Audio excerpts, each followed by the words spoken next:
the number of Ugandans that have joined fish farming. Now the question is, are they doing it the right way?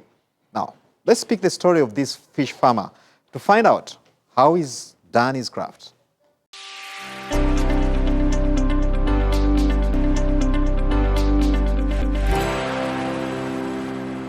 My name is Mukunda Agre. I work as a fish technician under NAGRIC, that is National Animal Genetic Resources Center and Data Bank. Under the fish program in NAGRIC, we have 3 types of fish now. This is the Miracup, we have the tilapia, and the African catfish. Those are the 3 types of fish that we are looking at. And we are trying to we breed them and try to get the fastest growing breeds so that we can improve them, study their genetics, and improve them so that we can give them to farmers.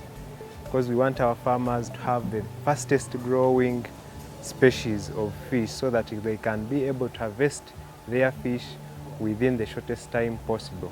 The Miracup is not yet common in Uganda, and it is not a native species in our lakes. That one I mean like Choga, Lake Victoria and the River Nile.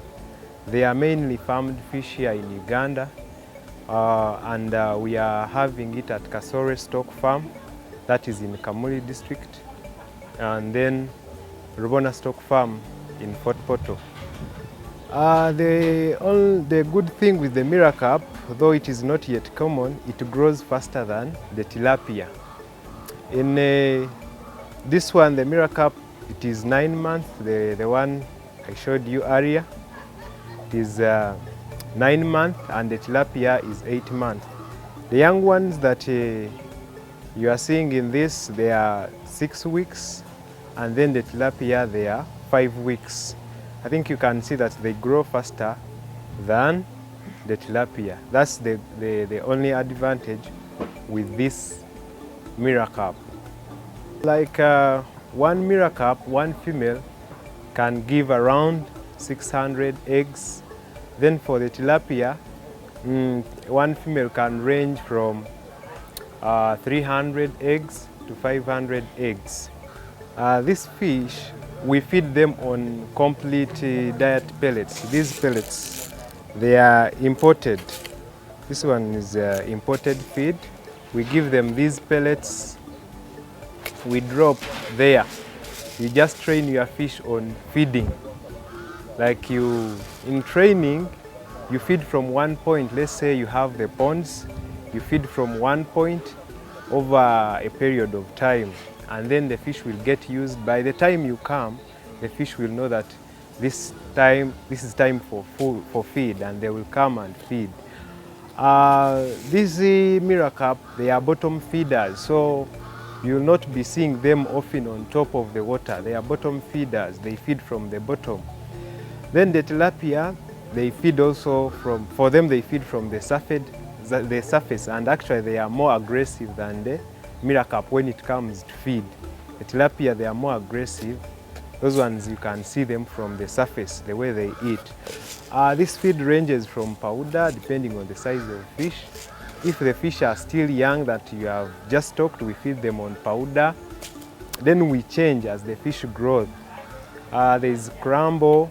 After like 1 month or 3 weeks, you change to crumble. Then you go to 1 millimeter, there's 2 millimeter, up to the finishing pellets. Those are like 6 millimeter. And that one we are talking about, this mature fish which has grown like to 8 months, and it is like 500 grams or 700 grams. Those ones you feed the 6 millimeter pellets. We use ponds in farming these fish, and the ponds are of different types. We have nursery ponds, we have grow out ponds, we can have breeding ponds. Mainly in hatcheries we use breeding ponds and resting ponds. Like in hatcheries, I mean where we produce these young ones from. We get the males, we mix them with the females, and at the end of it all, we get the fingerings. For the mirror carp, we do semi-artificial. We induce these fish, the mirror carp, to produce. For the tilapia, we do it is completely natural but controlled, because we know the number of females that are there, we always know the number of males, and then also we know the expected number of fingerings of fry to be produced by those fish.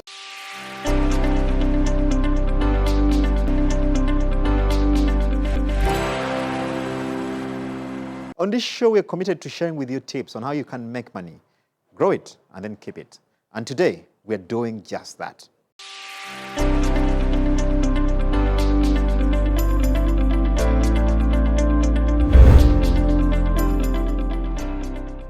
What I can give as an advice to my fellow men or youth, piggery or any other small business cannot stop you from the career you achieved in life. Because this is like a supplement to what you're earning. So it has no barrier in having piggery as your side business. I'm a mason. I do mason, but I have also pigs. So it has no any effect, only to increase the capital.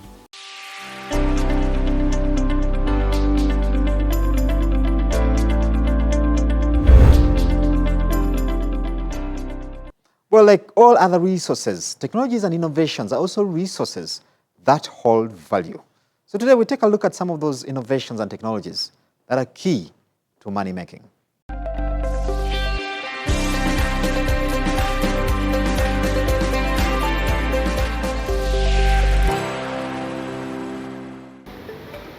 My name is Henry Othieno. I am the CEO and founder of Tusafishe.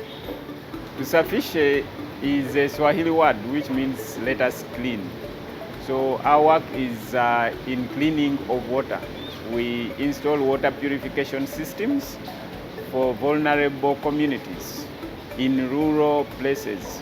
We install water purification systems in places like refugee camps and rural schools.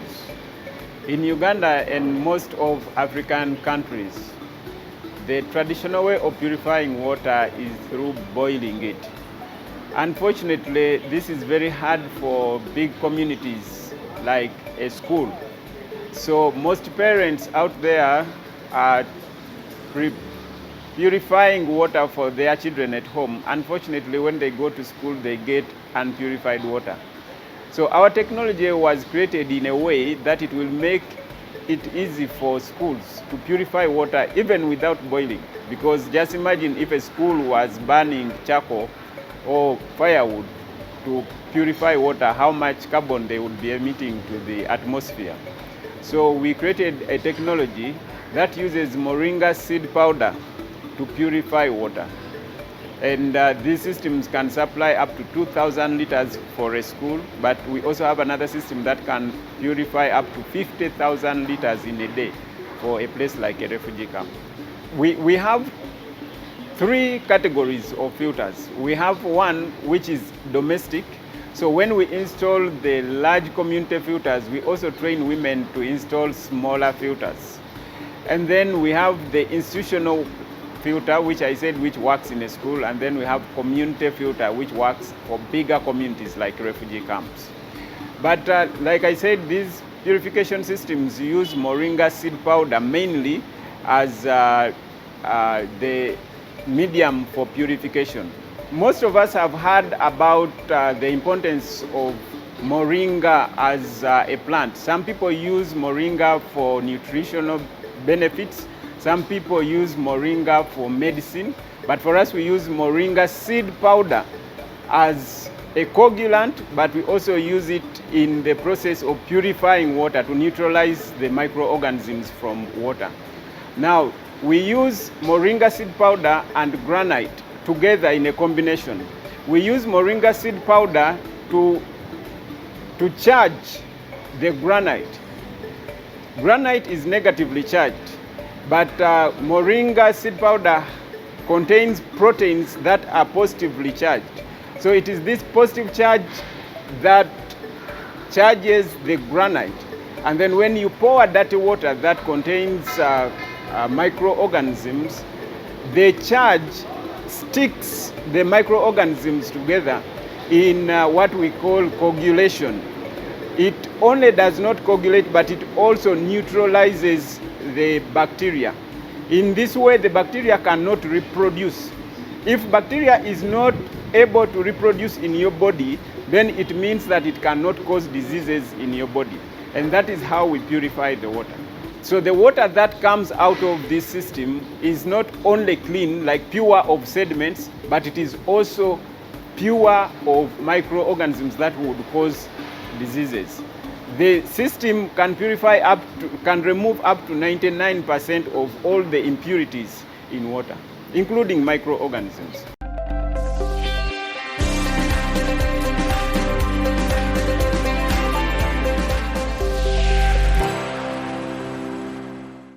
Well, that's all we had for you on this show, Money and Markets. Thank you for being good company.